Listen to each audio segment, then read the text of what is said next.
Okay. It's my pleasure to introduce Dr. Mike Farrell. Mike is the director of the Uihlein Sugar Maple Research Forest in Lake Placid.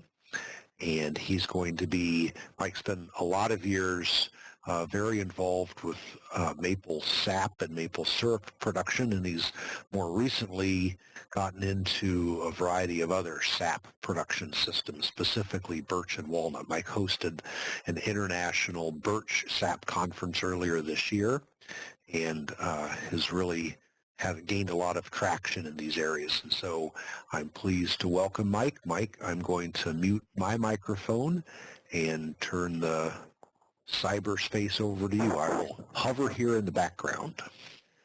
Okay, well, thanks very much, Pete, and thanks everyone for joining today. I'm glad to talk about birch and walnut, sap and syrup production. My background and most of my focus is on maple, but everything that we learn about maple and we do with maple is certainly applicable to these other tree species, which, there's certainly great opportunities and some other challenges with these species as well that we're going to talk about for the next hour. So first we're going to go through birch, and then once we've talked about birch, then we'll focus on walnut for the rest of it. As we go, if you have questions, please type them into the chat window. If we can get to them during the presentation, I will. If not, at the end, we'll answer all the questions that are in the chat window at the end of the webinar. Okay, so first off, let's talk about some of the pros and cons. Why would we want to tap birch trees, and why wouldn't we? And remember, I'm coming at this mostly from a maple syrup producer's perspective.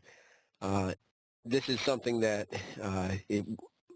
in my line of work, this is something we would do in addition to maple sugaring. So a lot of the perspective I have is from somebody here in the Northeast or Eastern North America that has both maple and birch. But there's certainly other places in the world where there's only birch. There's really no maple there to speak of. And so if you don't have any maple and you want to tap trees and get some extra value out of your woods, then certainly tapping the birch and using that for sap or syrup production is certainly a viable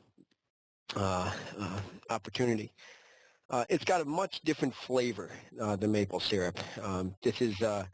It's a unique flavor that is used mostly in the culinary world for different types of sauces and dressings, glazes, marinades. It's an ingredient. It's not necessarily something you have just on its own. Some people put it on pancakes, but here in the Northeast, we usually have maple syrup for pancakes, and birch syrup is more of the culinary world as a high-value ingredient. It also has high prices, so the price for birch syrup is usually several times over that of maple syrup, and we'll talk more about that later and what leads to that. From a maple syrup producer's perspective, one of the big advantages of tapping birch trees is that you get more use out of your equipment. If you've already built a sugar house and you own the land, you have all the processing and infrastructure to collect and process maple sap into syrup. If you do birch syrup, you can get twice the use out of that equipment or out of your capital investment.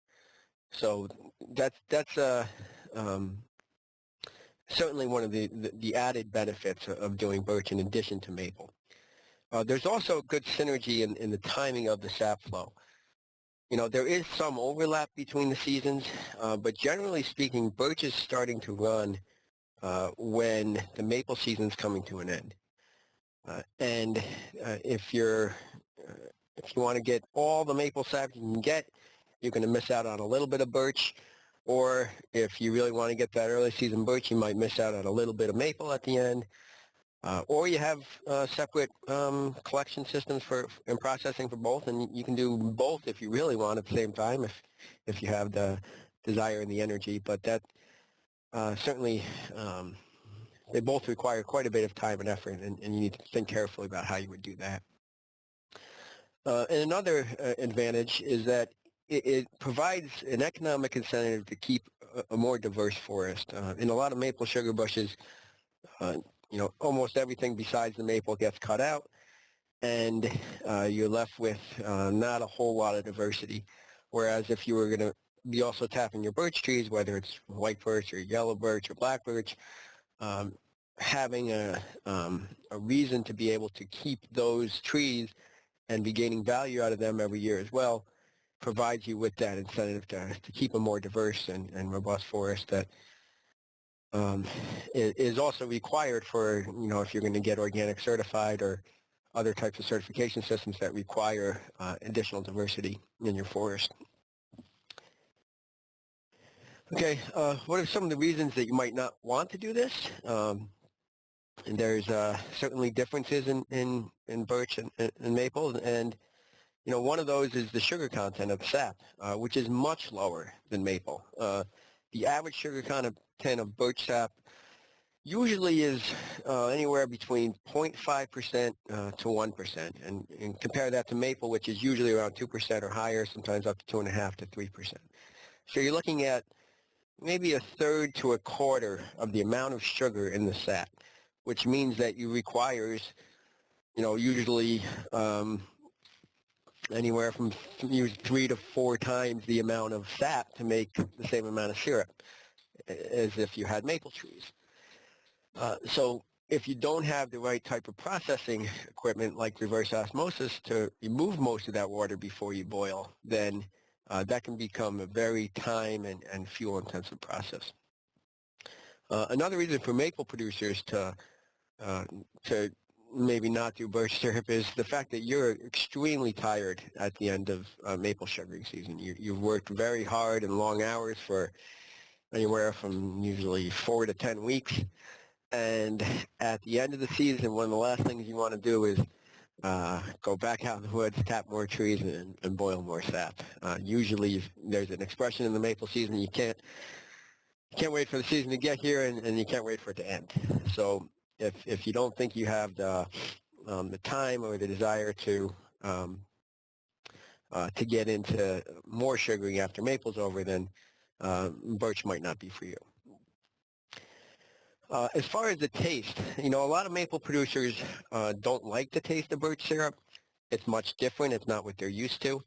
And if you just try it on its own, then it's not going to be the best way you'd normally want to try it anyways, and it's maybe not going to be a true representative of how it would be used in the culinary world. So, and certainly there's been a lot of birch syrup made out there by people in their backyards or on a hobby scale, or that doesn't taste great. I mean, and we've made some birch syrup here at the Uihlein forest that I didn't like at all. At the same time, I've had some birch syrup that's absolutely delicious and has really great flavor, and it really comes down to how you collect and how you process that sap. So just because the taste that you might have tried in the past isn't what you like, don't let you stop you from trying to make it again, or try new types of birch syrup that's made with more advanced technology, where you can have a very good flavored birch syrup. Another issue for a lot of maple producers is that the equipment might not be sized properly. To give you an example, here at the Uihlein forest, we have about 6,000 maple trees and about 700 birch trees that we tap. And that's typical of a lot of forest land here in the east, where there's a lot more maple than there is birch. So if you're trying to use the same exact equipment, some of it's going to be oversized for your birch. So for instance, instead of our 4x14 foot long evaporator that we use for maple, we got ourselves a smaller 2x6 to do birch. And finally, some people just want to be done with the season, and it kind of delays the cleanup of everything. And, here in Lake Placid, we're not done pulling taps out of our maple and birch and everything cleaned up now till around Memorial Day every year. So it definitely adds quite a bit to your workload. The species of birch that are commonly tapped here in eastern North America. Remember, there's birch throughout the world. We're just going to talk about the birch here in the Northeast. There's basically 5 that you'll find growing around here: paper birch, yellow birch, black birch, gray birch, and river birch. Okay, so paper birch, that's one of the iconic ones. You know, it gets used, the bark, it peels off, and it gets used for a lot of decorative uses, for canoes, those types of applications. It can often form pure stands of it. And paper birch is the most commonly tapped birch. There's a subspecies, or maybe considered maybe a different variety, Betula neoalaskana, which is like the paper birch of Alaska. Looks very similar, but this is the one that's used probably the most common here in North America. And if you look at whoops, jumped ahead there.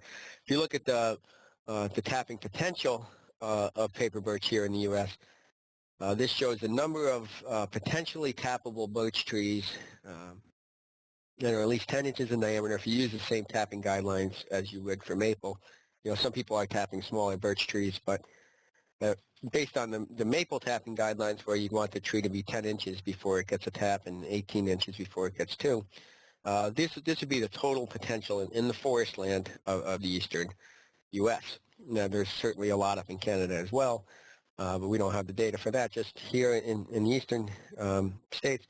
This also shows there's if you look, Alaska is the sixth one down, but that's extremely misleading. That should you should probably just X that out, because if that was in reality, Alaska would be much higher than any other state.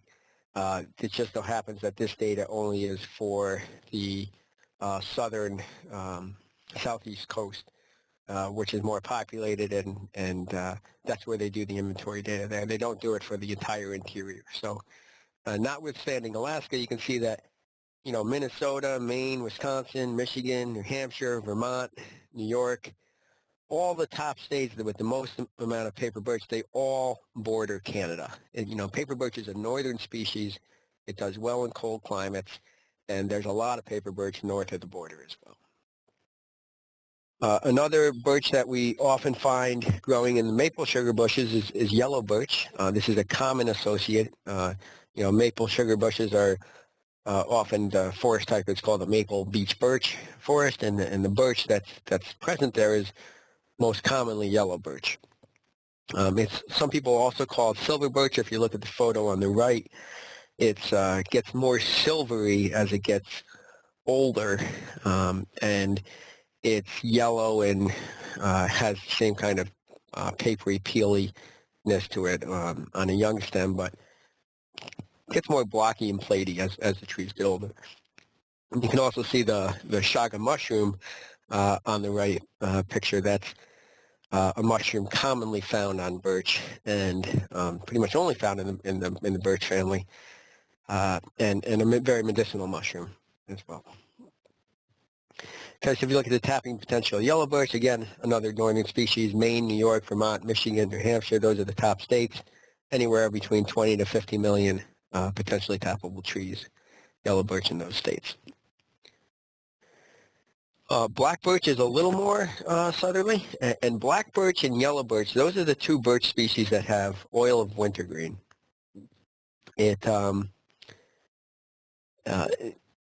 When you ever take a twig, or you know, if you cut a tree, especially when the sap's running in, you can smell that wintergreen in the tree, in those stems, and that is an aromatic compound. It boils off during the process of turning into syrup, so you don't actually get any wintergreen flavor in the syrup. But the black birch and the yellow birch are the only two here in eastern North America that have that.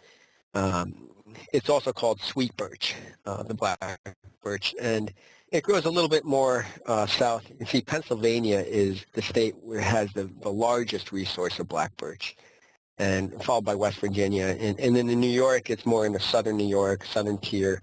That's where you'd find quite a bit of black birch. You know, North Carolina, the mountains of North Carolina as well. But Pennsylvania, far and away, has a lot of black birch, and it's continuing to expand. It's one of the species that comes in after cutting, and it's taken over a lot of places. River birch is definitely a more southern species. We see it planted up here in the Northeast as an ornamental. It's a beautiful tree. Landscapers love it. Jumped ahead.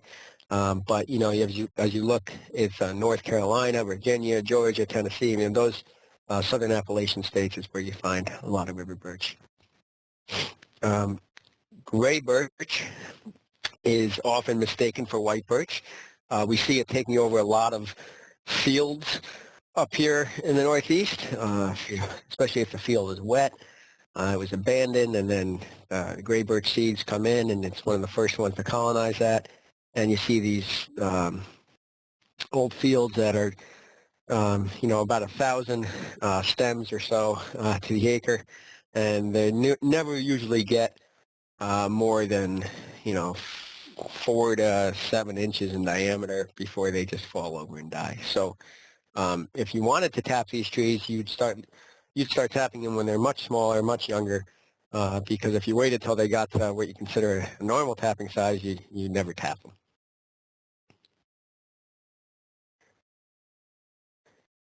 Okay, and there's not a whole lot of them out there. If you look at the tapping potential for all the birch trees, all the species we discussed, the biggest potential here in the U.S. is in Maine and Pennsylvania. Maine because of the paper birch and yellow birch resource, and Pennsylvania because of the black birch.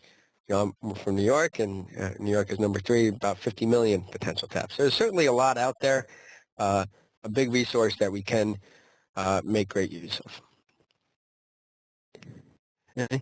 Now, if you compare this to maple, the amount of tappable maples versus tappable birch, in every state, except for Minnesota, the amount of maple vastly surpasses that of birch. In Minnesota, especially in the northern part of the state, you can have extensive stands of paper birch, and there's not a lot of maple to begin with there. They both have close to around 50 million taps there in Minnesota. Okay. We look at some of the past research on birch sap and syrup. We have not nearly as an extensive a history as with maple, but there's certainly some stuff done in the past and a lot more going on today. Some of the first research here in North America was done up in Canada during the 40s when there was a sugar shortage in World War II, and they were looking at birch as maybe another source of sugar. That research failed. They decided that it would not be a good source of sugar because, first of all, they didn't have reverse osmosis then, and because of the sugar concentrations of the sap, you can't actually get granulated sugar out of birch. In the 70s, the Forest Service started doing some research on potential for tapping the birch trees in Alaska, and that was moderately successful and led to some more development there. There's been 3 international symposiums on tree sap utilization. They were in Japan in 1995, 2000, and 2005. Tree sap utilization, you know, you think of maple and birch. We often think here in the Northeast mostly about maple, but at these conferences, almost all the papers presented were on birch, and most of the scientists were from Europe or Russia, Japan, Korea. Very little participation from the U.S. or Canada. Lots of really good, interesting research and papers presented at those conferences, and if you're really interested in this topic, I'd suggest getting a copy of those proceedings because there's lots of really good information there. More recently, at the University of Alaska, they had a grad student, Kim Maher, do some research. She did her master's thesis on some of the production and quality issues with Alaskan birch syrup. And here over the last, I'd say 4 to 5 years, there's been quite a bit of development in eastern North America. The Model Forest at Quebec started doing some stuff with birch back in 2011. Both UVM at the Proctor Maple Research Center and here at Cornell, we're both doing lots of research and development with birch as well. So there's definitely an uptick in interest and activity here in the East. But this has been going on worldwide for centuries. Birch has a has a very robust history and use throughout Europe and Russia and the Far East. In terms of collecting a birch sap, it's important to remember that there's a difference in the mechanism of the sap flow. That birch is based on root pressure, whereas maple is based on stem pressure. So you don't get the birch starting to flow until maple's pretty much coming to an end. And as I mentioned earlier, there is a little bit of overlap in the seasons, and of course every year is a little bit different depending on the weather. But for the birches to start running, it needs to be warm enough out, and the soil needs to be warm enough to simulate that root pressure. And so because it's warm, it's much warmer when the birch are flowing, it requires much more diligence in the collecting and making sure you're getting to it at least once a day, sometimes more, especially if it's really warm out. It can be 70 to 80 degrees out and the birch sap is flowing. So when it's that warm, you can have the sap spoil very quickly, and you need to be on top of things in order to make sure you're collecting high quality sap and make sure you're processing that into syrup in a timely manner. In terms of the materials, we don't use any galvanized. You're not supposed to be using galvanized in maple anymore, and especially in birch. With the betulinic acid, you're worried about the acids leaching out some of the, especially the lead that could be in old galvanized. You really don't want to do anything with that. That's why really plastic tubing systems or plastic bags, stainless steel tanks, that's some of the best methods. People who use birch for drinking, it can go right into a glass container, and then there's no potential plastic taste picked up into the. It's not practical for large scale, but certainly for people who want to collect the sap just to drink it, going right into a glass container is something that can work well. I saw, you see there's a question in the chat pod about aluminum buckets, and I think you could probably use aluminum buckets just fine. I have not heard that you can't, so probably aluminum would be okay on birch as well. We're doing research. There's been several projects, both at Cornell and UVM over the last few years, to look at the impact of vacuum on sap collection in birch. With maple, you can get 2 to 3, sometimes even 4 times as much sap out of your trees if you have vacuum versus if you just relied on gravity. And with birch, that's definitely not the case. We don't really see that big an impact, if any, from adding vacuum. One of the benefits of vacuum tubing is that it will allow you to get your sap out of the lines and down your tank sooner, so that's a benefit. But as far as getting more sap out of the trees, the birch seem to run well no matter what, even without vacuum. So more research, I think, needs to be done on that to see how you could best use vacuum and what the real impact is, but it's not going to have the same impact like it does in maple. And as I mentioned, collecting it every day, sometimes twice a day if it's really warm out, and getting that processed ASAP, keeping it clean, filtered, cool, that's key to high quality birch sap.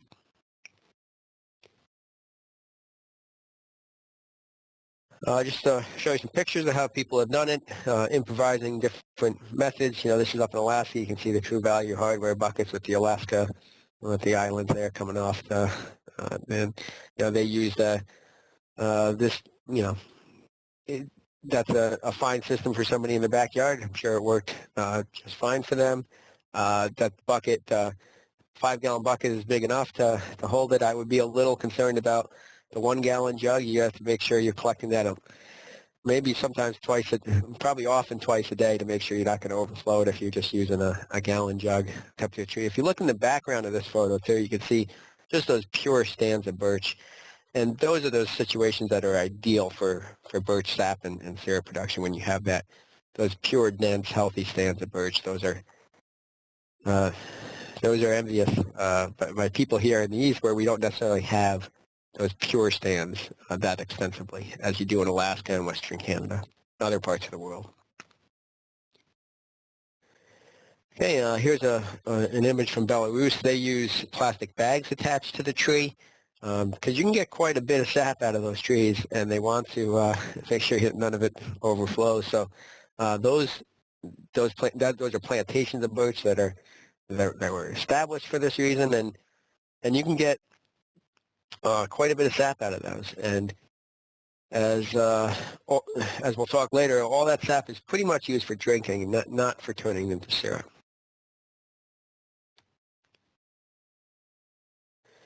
Here's a photo from up in Alaska. They actually go through the forest to 5-gallon buckets to collect the sap, and then they suck it out with a hose, walking in between the trees on snowshoes. And that's a pretty good system. But increasingly, a lot of producers are going to where you consider, jumped ahead. A typical tubing system that you'd find in maple operations. The only difference in the looks of this between a maple operation would be a maple one would have maple trees instead of birch. But, a main tubing line and lateral lines going between the trees, all flowing downhill to one main collection point, and often with vacuum.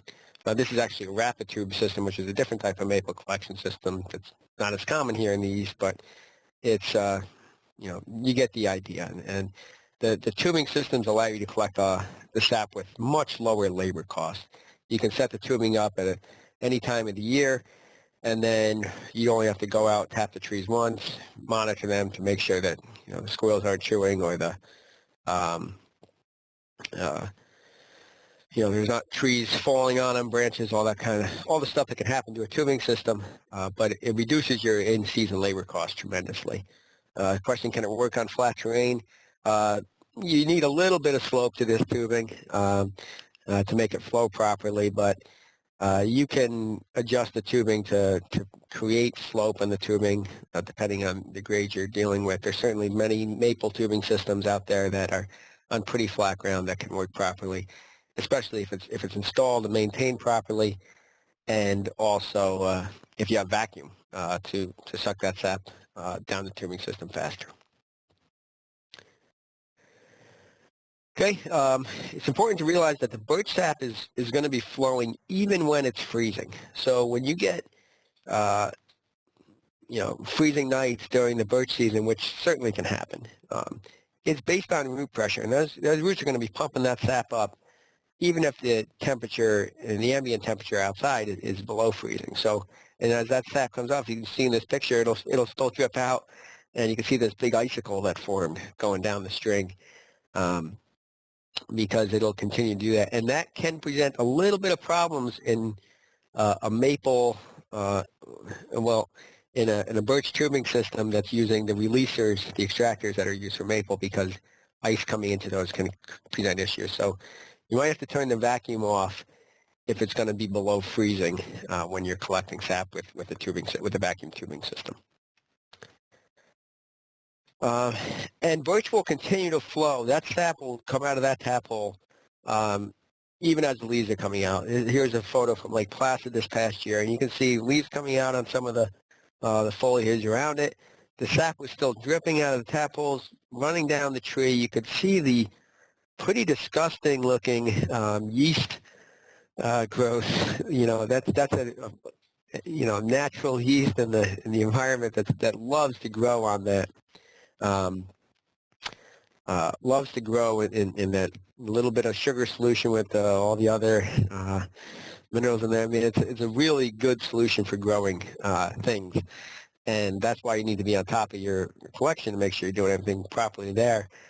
And that's why some people plug the holes at the end of the season. You're done collecting sap, say the sugar content's dropped off, you're not making good syrup anymore, so you want to be done with it, or it's too cloudy for drinking. You don't want to do anything with the sap, but it's still going to run out of your hole. And so some people plug those holes. Now that's not necessary. You can just let it drip out naturally. It's not going to lose that much sap. It's not losing many. And what's going to happen is that that yeast is eventually going to dry up, and the hole is going to be able to heal over naturally on the tree. And that's what you want to let happen. Let the tree, it knows how to heal itself, and let that healing occur without any type of foreign bodies put into the tree. Okay, another picture of this happening. You can see it's pretty unsightly, which is why I certainly understand people thinking that you would need to plug the tree. That's going to happen whether you put a hole in the tree or whether you cut the tree down. So here's the tree that was, jumped ahead, this was cut in March, and when the sap started running in April, it ran and ran and ran, and you had a lot of sap residue down the trunk and everything, growing all that yeast, and so it's going to continue to pump. Remember that it's root pressure, so the roots didn't know that the top of the tree was gone, so we wanted to pump up, but there was nothing to go there, so it just came out of the cut stump there, and that'll happen. You'll get one season of, if you cut the tree down during the winter, you will get some sap coming out of that stump in the spring, and then an unsightly stump once it's thrown all the yeast. Let's talk about processing the sap into syrup. It's important to remember that birch sap is mostly glucose and fructose. Those are the invert sugars. Those are the ones that caramelize at a lower temperature, and those are the types of sugars that will give you a darker maple syrup. When you're boiling maple sap into syrup, the maple sap is 100% sucrose, and then some of that gets converted to glucose and fructose by microorganisms, giving you darker syrups when you have more microorganism growth in the sap before you boil it. But right out of the tree, it's mostly fructose and glucose. There's very little sucrose there. And so that's why the processing of the sap needs to be done a little bit differently than maple in order to get a high quality, good tasting birch syrup. If you just start with raw sap and just boil it at a high temperature for a long time, your syrup's going to be very strong and very dark. And a lot of home-scale birch syrup winds up very dark and very strong. And, some people like the taste of that, but a lot of people don't. On the other hand, if you're able to concentrate that birch sap with reverse osmosis, and so you remove most of the water without any type of heat applied, just pumping the sap through a membrane, it requires less boiling, so you have less caramelization. You wind up with lighter colored syrups, more mild and delicate flavored. And generally people like those more. And there's also a debate about whether or not you should boil it at a rapid boil like we do with maple, or whether you should simmer it and never let it get to a boil. And at the Birch conference that we put on this past summer, we had a Taste of Birch event, and people brought birch syrups with all different types of processing styles and equipment strategies, and there were lots of great, different, unique flavors. I wouldn't say that some were necessarily better than others. Some were definitely different. Personally, my favorite was someone who they concentrated with RO, and then they just never let it get to a boil.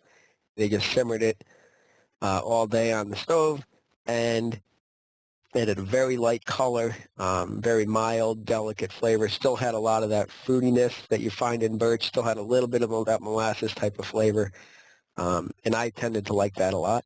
Other people did too, and other people liked the darker stuff that had a stronger flavor. And and a lot of times chefs are looking for that stronger flavor. They want that really robust flavor, but they use it as an ingredient. So you have to tailor your processing to, first of all, what kind of operation you have, how many trees you have to process with, and then what you think your market's going to want. I think reverse osmosis is essential just because of the very low sugar content of the sap as the primary. I mean, if it's going to take, for instance, 1 year here at Uihlein in 2014, our average, on average, with the amount of sap we collected versus the amount of syrup we produced, we averaged 204 gallons of sap to a gallon of syrup.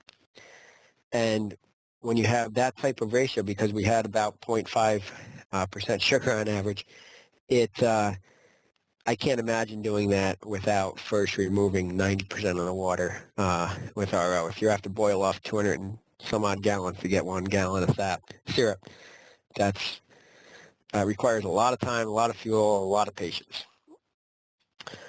Another thing that we don't really quite know yet is how low a sugar content can you go and still have a shelf-stable product. You know, with maple syrup, the lowest percentage Brix you want to go is 66. That's the legal minimum. But with birch, it can be somewhere, we think, based on some research done in Western Canada and some experience, that it can be maybe high 50s or low 60s in Brix. It doesn't need to be as high as maple. You know, certainly the taste is going to vary depending on the sugar content. At a lower Brix level, Brix's sugar content, basically it's much thinner. It's not nearly as viscous, and you know, with maple syrup, you want a really thick syrup. You know, thicker syrups that, you know, they're more appealing with maple, and maybe that's the case, or maybe not with birch. And we need to do more consumer research on consumer preference, and then also shelf life studies to see what is that minimum Brix that will preserve the syrup without it spoiling. In terms of the prices for birch, it's usually about 3 to 5 times that of maple. You know, there's limited supply and high demand for it.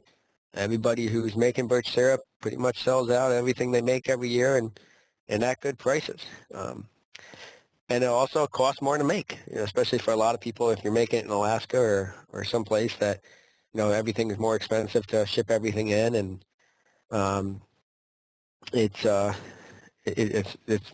you know, of course requires more sap to make the same amount of syrup. So there's reasons for the higher price, and if you can, people who are getting it, you know, doing well, and it's certainly more room for more birch syrup in the market.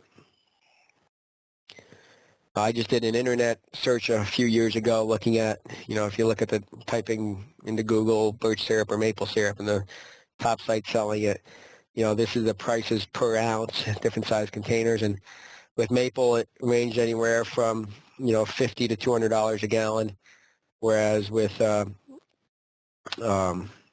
birch it was, you know, $250 a gallon up to the $400 a gallon range on a gallon equivalent basis. Lots of websites you can cruise around and look at the different types. It's also important to note that some people are doing blends. That some people are taking birch syrup and maybe mixing it with some type of sucrose or fructose, another type of sugar to get a more mild flavor and to extend their birch syrup further. The blends usually sell for a little bit lower price, and those are what are usually marketed as, for instance, the breakfast type of syrup. If you wanted to put it on your pancakes to have a more mild flavor on the pancake, that type of application. This is the way we sell most of the birch syrup that we produce here at Cornell. We do a little 40 milliliter glass bottle. Our wholesale price is $4.50, and we retail them for $6. You can see, you know, it's a really good gallon equivalent price. Where we buy the bottles, it costs per gallon with the tag and the little glass bottle. It's about $75 per gallon on that basis. So it could be, you know, very profitable if you do it in the gift market type of applications. You know, one of the things that sells for birch here, at least in the Northeast, is the novelty, the uniqueness of it. And if you do attractive packaging and you sell it in more of the gift market applications, you can certainly command a good price. We did some testing. I had a student intern last summer who did some consumer and chef market research looking at what we used a lighter colored birch syrup and a darker colored birch syrup. I both thought were very good birch syrups that he went out to try with people. He had people rank them 1 through 5. 1 was they didn't really like it, and 5 was they really liked it. And you can see that this is the first sample, the lighter colored one. We had very good results. A lot of people really liked that birch syrup. And then the darker one, it was more mixed. that has stronger, more robust flavor, and that people aren't as used to. So we still had a lot of people that liked it, but there's certainly were a lot more that didn't like the one that was darker and stronger flavored. We've talked a lot about syrup, but it's important to remember that most of the birch sap in this world actually goes towards drinking, and that there's a long history behind that, and a lot of companies getting into birch sap as a beverage now because of the good opportunities there. If you look on the internet, there's lots of stuff about birch sap. It's called birch water in a lot of places because the market is basically functional waters, and coconut water has gotten a lot of play over the last 5 or 6 years, and it's really developing the category. So a lot of the new entrants into that category are describing themselves as water. So whether it's maple sap is maple water, and then there's, for instance, cactus water and aloe water, watermelon water, and all sorts of different types of tree waters or plant waters. To get at that functional water category, which is growing pretty rapidly.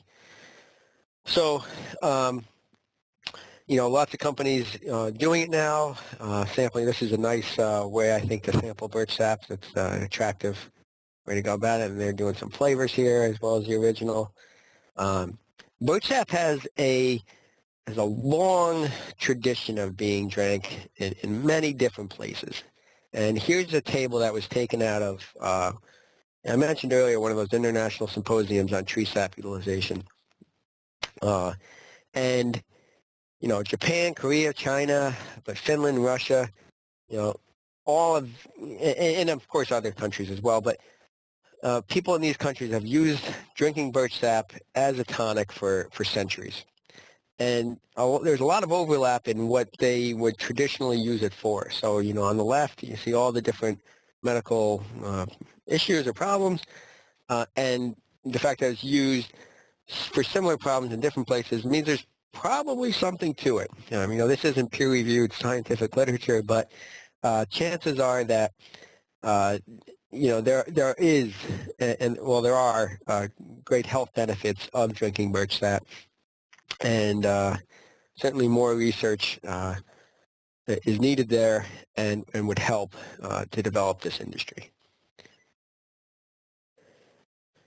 Okay, if you look at some of the companies out there, Nordic Quavu, Bierzavik, I'm not sure if I pronounced it right, but some good folks over in Eastern Europe that are marketing a lot of that here in the States, especially on the West Coast. Sibley, they're in England. Sealand Birch out of the Scandinavia as well. TAP, that's another one coming out of England, and other companies as well. And certainly there's room for more, and it's a growing market. As far as other birch products you can do, you can't make the typical, maple granulated sugar or maple cream, maple candies. Those are the ones we make out of maple syrup. You can't do that with birch because of the differences in the sugars, because it's mostly glucose and fructose. But you can do other things, and those Alaska Gold Nuggets that top right, from the Kahiltna Birch Works, those are great. You add a little bit of birch syrup to different types of things, and of course birch beer. Let's not forget that. That's a lot of people have heard of birch beer. They don't really know what it is. But if you use birch sap or birch syrup and you make a beer with it, people have heard of birch beer, and it's got great marketing potential. It tastes great, and it's a good opportunity there. We've done birch beers here at the Lake Placid Pub and Brewery, providing them with the sap, and to another brewery in Tupper Lake, Racket River Brewing, gave them the syrup. They made it. They actually won first place at the Taste of Birch event with their birch beer made with the syrup. So really great opportunities to do lots of unique and different things with birch. So I'll answer more birch questions at the end of the webinar, but for now, let's move on to walnut. We're getting towards the end of our hour here, so I'll try to get through the walnut pretty quick. There's two basic types of walnut in our region. We have butternuts and we have black walnuts, and you can tell the difference based on the leaf scar, the buds, and especially the nuts, different shapes. So those are your two that are common, but black walnut is much more common than butternut. There's it shows the tapping potential for walnuts here in the U.S., and you can see, it's more of a Midwestern species. Missouri is by far away the center of walnut territory. Some of the other states, Illinois, Indiana, Iowa, Kentucky, Ohio, those are all Midwest, deep soils, good climate. That's where walnut likes to grow. And butternut is very rare.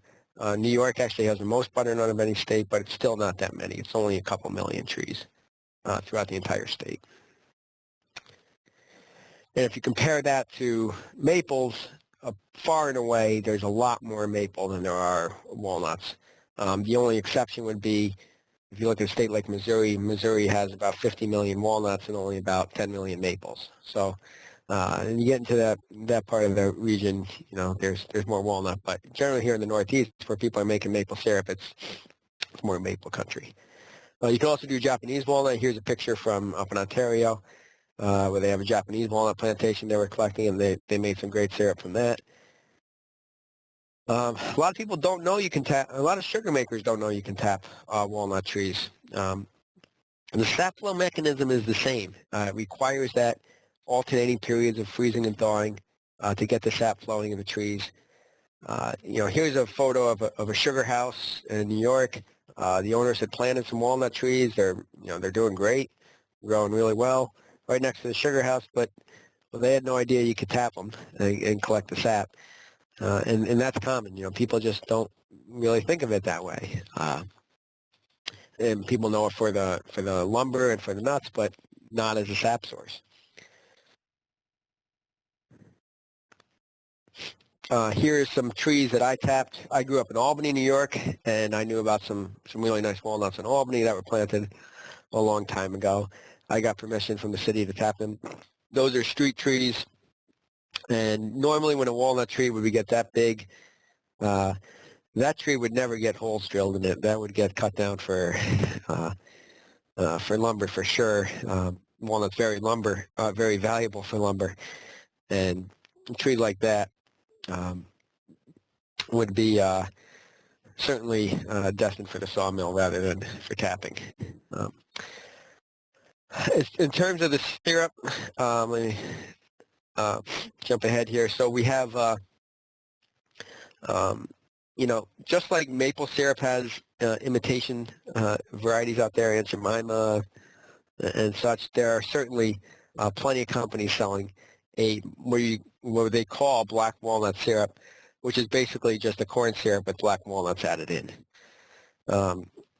And that's what you find most common. If you were to Google black walnut syrup and try to buy it, you're most likely going to find something on, like the picture on the right. There's not that many people doing it commercially. They did some research out of Kansas State about a decade ago, made some walnut syrup from the trees there, tried it against maple syrup. There was no difference in the likability, and they actually taste very similar. Much more similar than you'd expect. I've had many maple producers try walnut syrup. I didn't tell them it was walnut syrup until after, and they thought it was a good maple syrup. So it tastes very similar. It's got a little bit of a nuttier flavor to it.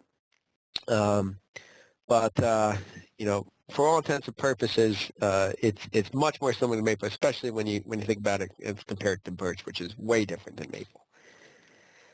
The sugar content of the sap is about the same, but the problem with walnut is that the volume is very low. Most trees produce very little sap. You get probably 10 to 20% of the amount of sap that you get out of a maple tree from a walnut. And so that's discouraging to a lot of maple producers to go collect your sap and there's hardly anything in the bucket. From the processing end, it doesn't matter so much. It's still maybe about a 40-to-1 ratio, but in terms of getting a lot of sap out of the trees, you just don't get that much with walnut. We set up a tubing system, a vacuum tubing system in Syracuse. We got access to a walnut grove there on Lemoyne University's campus. It was an old field that had some big old walnut trees near it, and the squirrels planted a nice walnut forest maybe about 50 or 60 years ago. So we set up the vacuum tubing system. We're thinking, with maple, you can get, 2 to 3 times usually the amount of sap. And we didn't have that high a vacuum. We only had about 18 inches of vacuum based on the pump we were using. But our yields were pretty low. And this was 2014. We had 3 other collaborators doing trials, seeing how much sap and syrup you get out of walnut trees. The range was between 6 to 12 ounces of syrup per tap. Now, with maple sugaring, there's folks getting 64 ounces of syrup per tap. With a traditional bucket system, you assume about 32 ounces, about a quart. But with high vacuum, you're getting closer to a half gallon usually on the really good installation. So it could be 60 ounces. And here it's only 6 to 12 ounces. So and our vacuum tubing system one actually was the worst performer. So that's only 1 year of data. I don't want to say vacuum doesn't work or help. There could have been other factors leading to that as well. But from that 1 year, we were a little disappointed, and we certainly want to do more research to see how and best can vacuum be applied to walnuts. One of the big opportunities I see with walnut syrup is combining it with maple. Here in the Northeast, a lot of people know the flavor maple walnut. It's a popular ice cream flavor. Of course, it has nothing to do with maple syrup and walnut syrup. It's usually imitation maple flavor and English walnuts chopped up from California. But if you were to take mostly maple syrup, add a little bit of walnut syrup in, put it in a nice little bottle, do the right type of marketing and branding. We do that. All the walnut syrup that we produce here at Cornell with the different trials, we blended it with some maple, with some light-colored maple, in order to not have the maple overpower the walnut. I still want to get, there's a little bit of difference, a little bit of subtlety in that walnut syrup.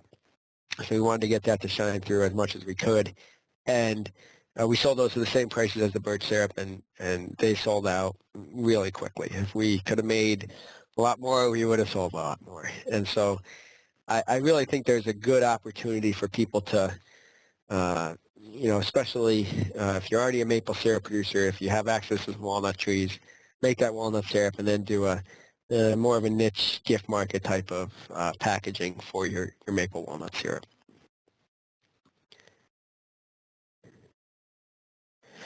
Another issue with walnut trees, and a lot of foresters are not too keen on tapping them because the walnut lumber is very valuable. One of the most valuable hardwoods here we have in the country, and the thought of drilling holes in those trees is not something a lot of foresters or landowners want to get behind. But I think with a little bit of careful thought and practices, there's ways around that. It's important to remember that with maple, that same type of dichotomy exists. Maple is also very valuable for lumber. What people like is that pure white wood. That's what sells for the high prices. So logs without any blemishes get high prices. If you look at the log on the right,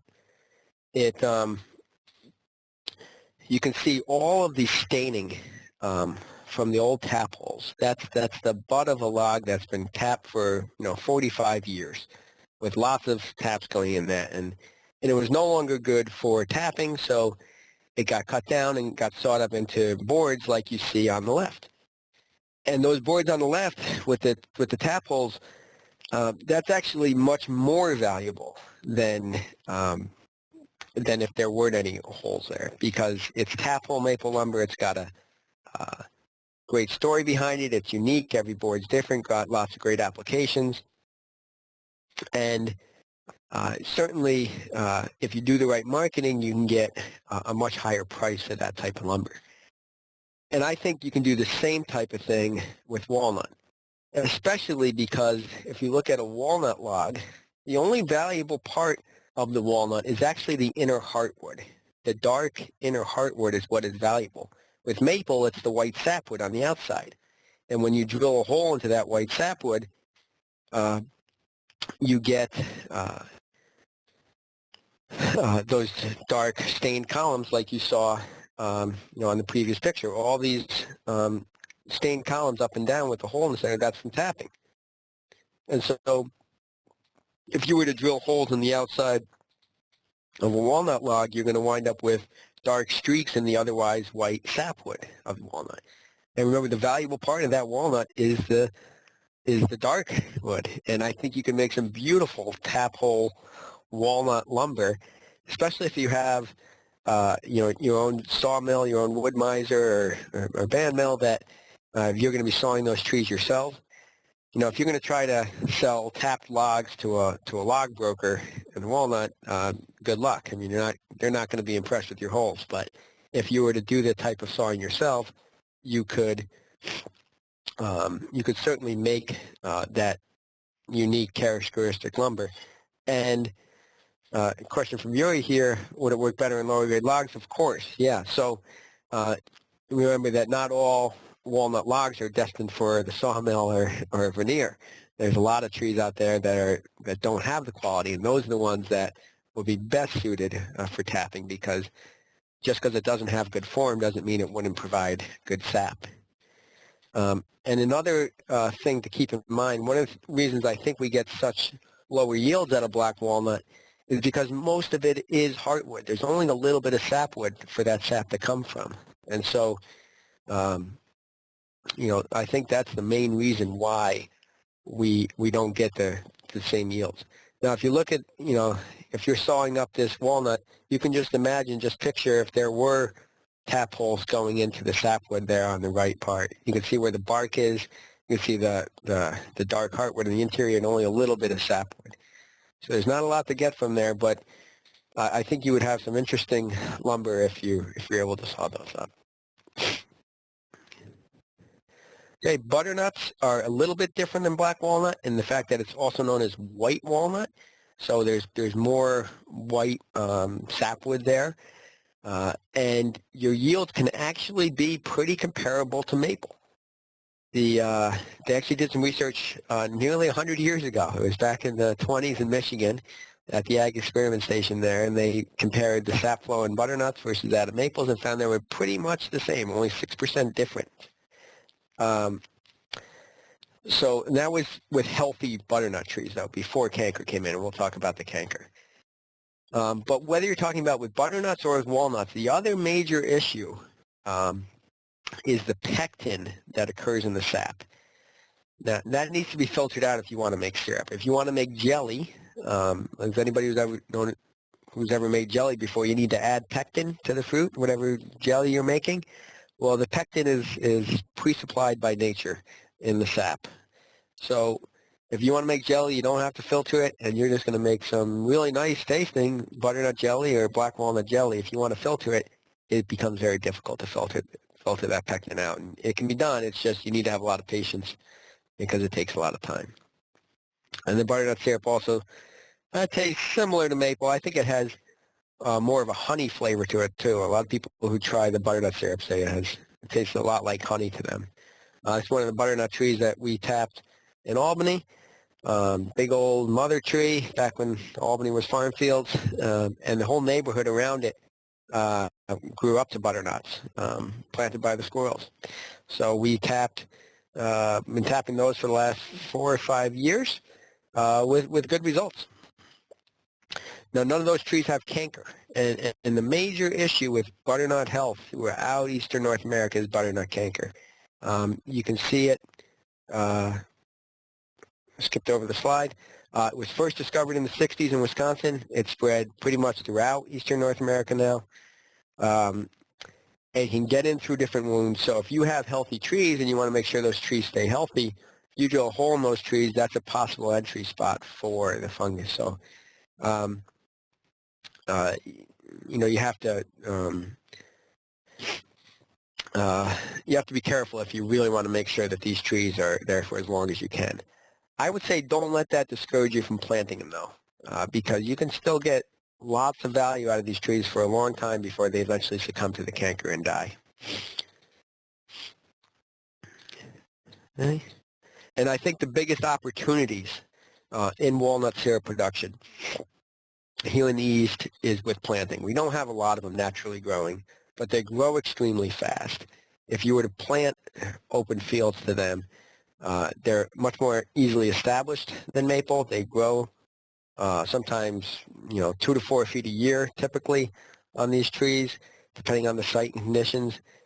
And, you could start tapping those trees anywhere 10 to 15 years from when you start to plant them.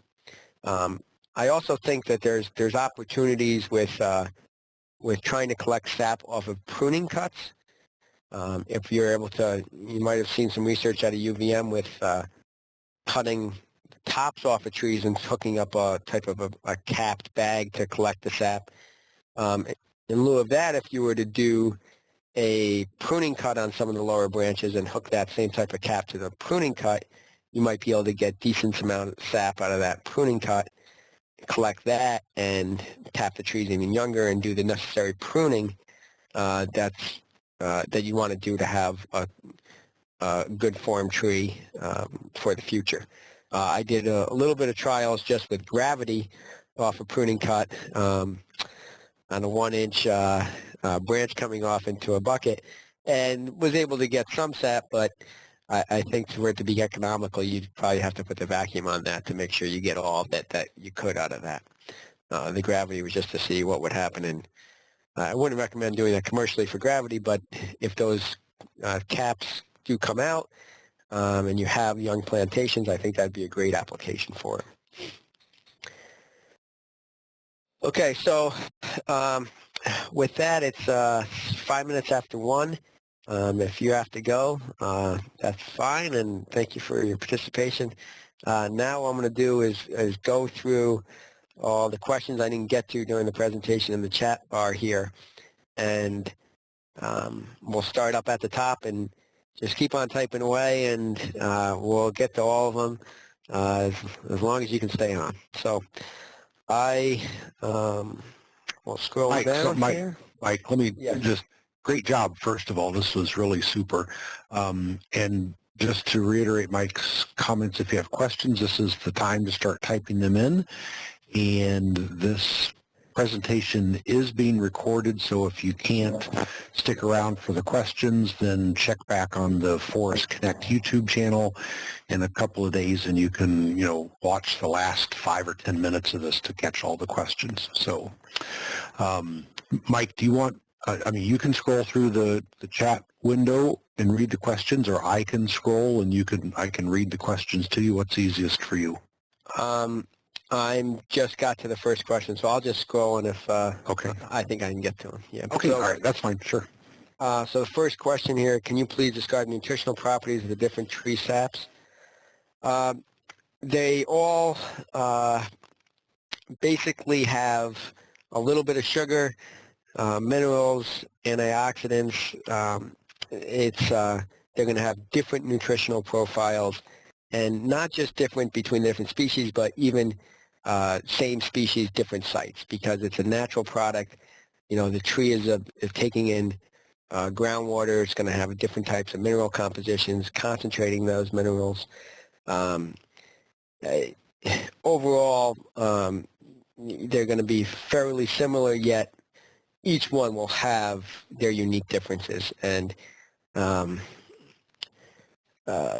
don't think I can give you a full in-depth analysis over here, but if you want to email, I can send you some of the different chemical composition studies that's been done on maple and birch sap. There's very little done for walnut that I'm aware of. Here's a comment from Yuri that birch sap might be a nice shoulder season transition if you don't want to produce syrup. Certainly, and there's opportunities for people who just want to collect the sap and maybe sell the sap to somebody else who wants to turn it into syrup, or sell the sap to somebody else who wants to bottle it. And certainly good opportunities there.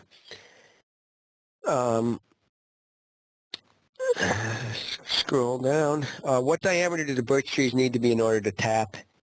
Well, it's it's a good question. I don't know if we have a great answer for that. Part of it, you know, the conservative tapping guidelines that we have established for maple are based on the fact that every time you drill a hole in that tree, you're creating a portion of the tree that is compartmentalized wood. You saw that tap hole maple board.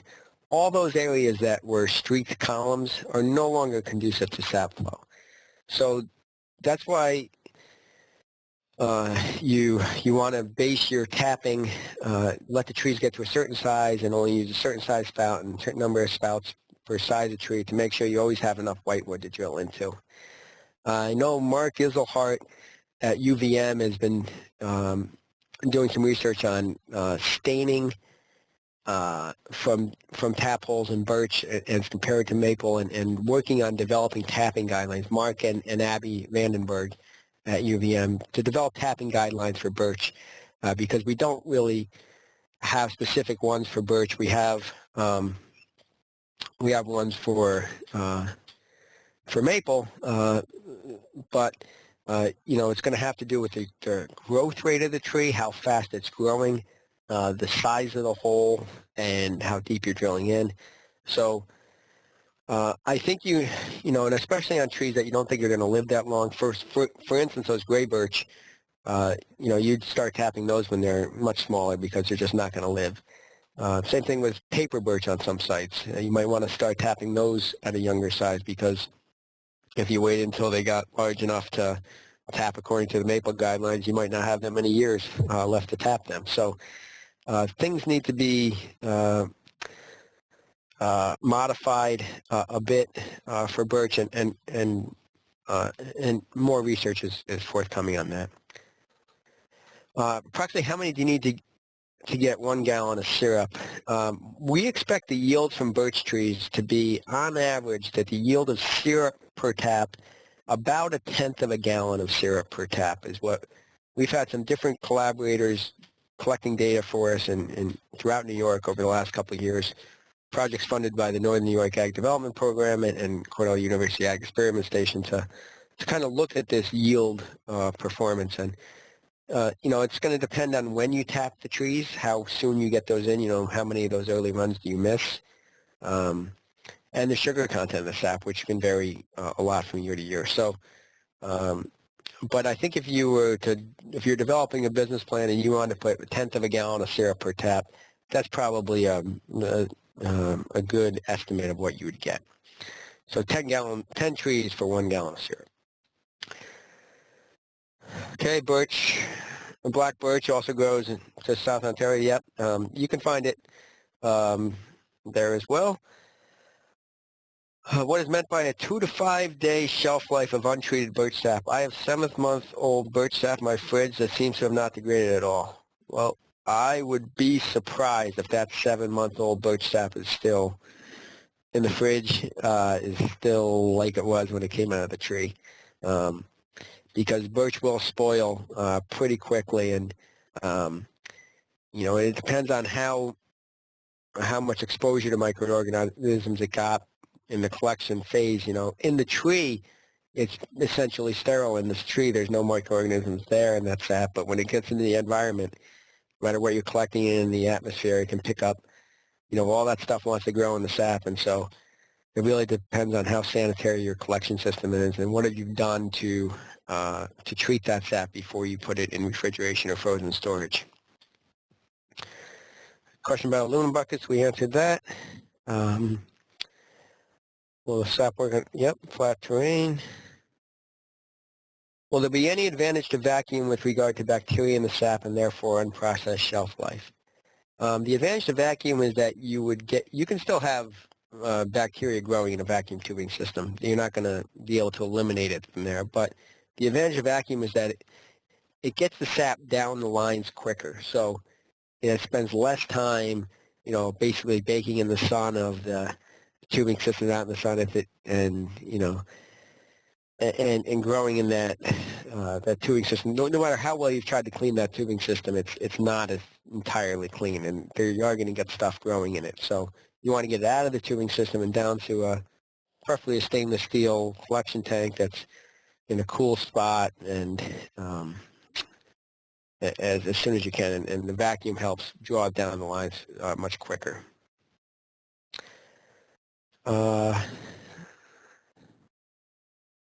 What is the sap price differential between maple sap and birch sap?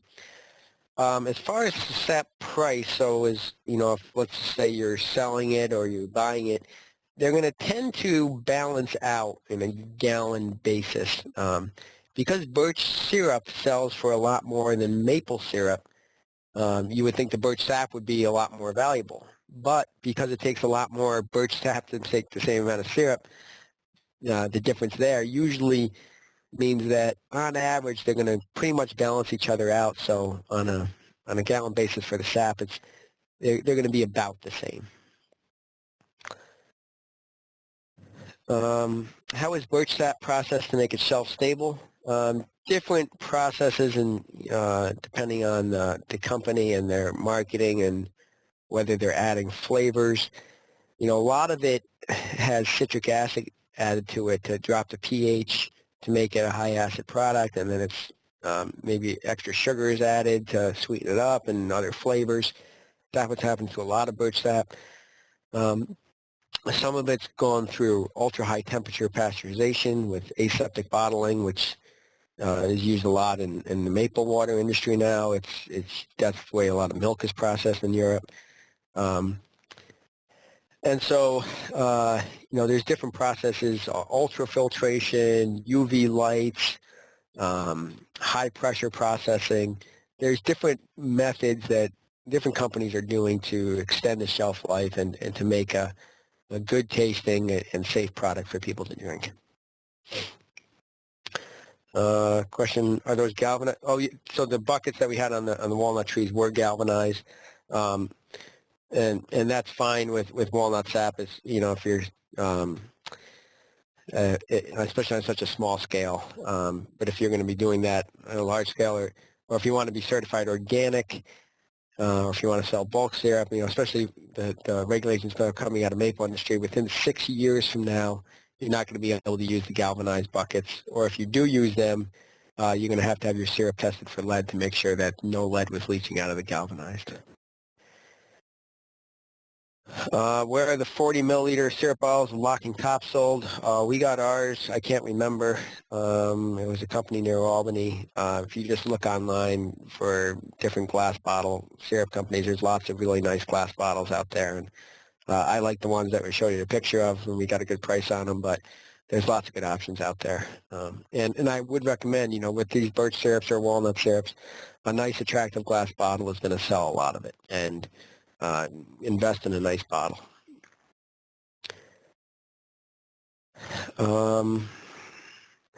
Any issues with toxicity documented in walnut wood shavings, sawdust? Some people can be allergic to the sawdust of walnut, and are working around the trees that you can get a rash if you touch it too much. With walnut, one of the things I didn't mention in the presentation, it has a chemical called juglone, which is secreted through the roots mostly but it's in other parts of the tree as well, that inhibits the growth of other types of vegetation. Not all vegetation, but some species can't withstand that. It's called allelopathy, and it's supposed to give walnuts an advantage. And other trees are allelopathic as well and have their own compounds. We did do some research this past spring. Actually, a doctor from Ohio contacted me. He's an allergy specialist, and he wanted to do some research on walnut allergens. Of course, walnut is a tree nut, and that's one of the major potential allergens. So it's something you should be thinking about, especially if you're marketing this to people who might not think or know that.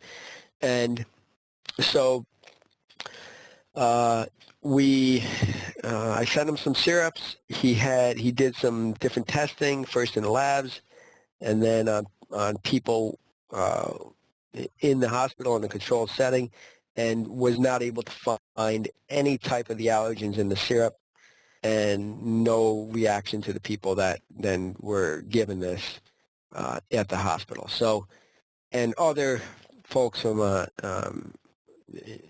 Division of Ontario food, where they were doing research on walnut, they also confirmed that they would not think that any allergens could be present in the sap or syrup of walnut. Question, would pectinase work to eliminate the pectin for syrup? That's a great question. I wish we had a better answer. We got some pectinase last year. We tried it on the sap and partially boiled down sap to see if we could get it to break up the pectin as is used in other food industries. We weren't successful, but we certainly need to do more research on that because obviously pectinase works on breaking up pectin in other food applications, and I think it could work in walnut syrup. It's just we didn't do an extensive enough trials with it to determine if and how, what's the correct dosage and application, temperatures, that kind of thing. But I think there is definitely an opportunity to use pectinase for filtering in walnut syrup, and hopefully that'll be a topic of a future research project. Is there a link on your webpage where someone could buy birch syrup? No, we don't do a lot of marketing at Cornell. We do sell our maple syrup there on the webpage, but generally speaking, we're more of a research education center. We do sell syrup to pay our bills here, but we don't get too active in marketing because our role is more in the research and education side, not necessarily on the sales side. So, but if you do want some birch syrup, we can send you some. Just send me an email, and I can certainly get that to you. Okay, based on your research, does the black walnut sap flow at about the same time of the year as maple? Yes. There always seems to be a little bit of differences. Some people say it'll flow a little bit earlier than maple, but it's the same type of mechanism, stem pressure with freezing and thawing.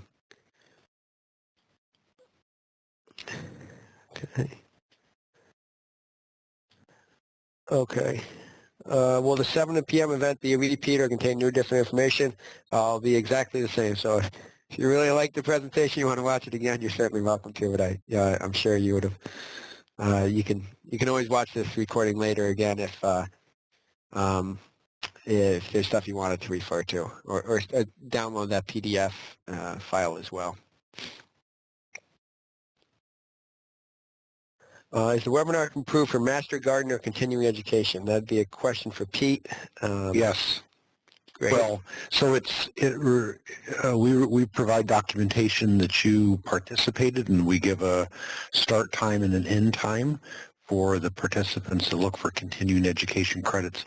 Master gardeners, you'd have to submit that to whoever monitors continuing education, and they would decide whether or not it's approved. It's pre-approved by the Society of American Foresters.